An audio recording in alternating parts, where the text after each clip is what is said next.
Hello again, hope you're well. Just another quick video today. This video is about how OCD is an addiction. If you treat OCD as an addiction, then that will help you to recover. I didn't fully recover from OCD until I framed it in my own mind as an addiction. It's an addiction in exactly the same way as alcohol or gambling or drugs or anything like that. Treat it as an addiction. Something that, although it gives you horrendous pain and anxiety, you don't want to let go of it.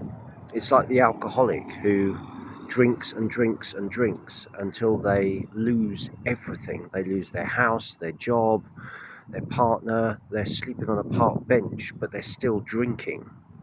So why is that? Because they're addicted. The alcohol is their crutch, it's all they have left. So they cling to it. The same thing with OCD.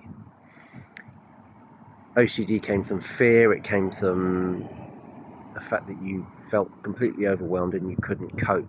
And OCD was your crutch. It's what you used to cope with life.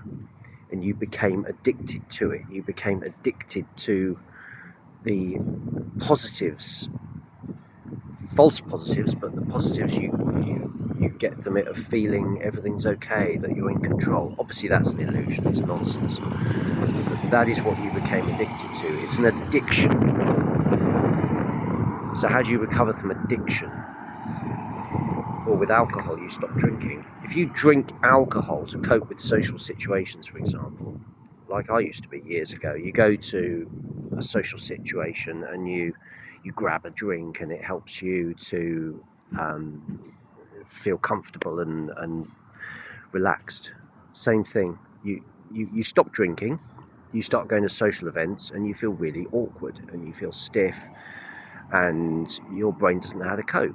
But when you stop drinking and you go to social events, your brain readjusts.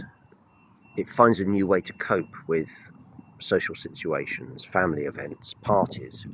Without alcohol, it's harder to relax and go to a party if you're not drinking. Of course, it's easier to drink. You get to a party, you go to the bar, you have a drink, you're relaxed. But you learn, your brain finds ways to cope. So the same thing with OCD. If you stop the OCD, you go cold turkey, you get withdrawal symptoms, and the withdrawal symptoms are all these thoughts that are bombarding your head over and over again, the images, the feelings, the sensations. That is the withdrawal. So now your brain has got to find a way of coping with life without OCD. That's hard. You've spent years suffering from OCD, using OCD to cope. So now your brain's got to find a way to cope without OCD. And that is going to take a long time, months, years even. But the way to recover is to stop indulging it and to go cold turkey. This isn't working. To move forward in life and adopt a new way of living, you have to let go of the old. You can't. Your brain will never find a way of coping with life when you're continuing to keep hold of this OCD, which isn't working. So you have to let it go. You have to go cold turkey. You have to suffer the withdrawal symptoms of this addiction. And when you start doing that, your brain will finally begin the work of coming up with solutions to your real life problems.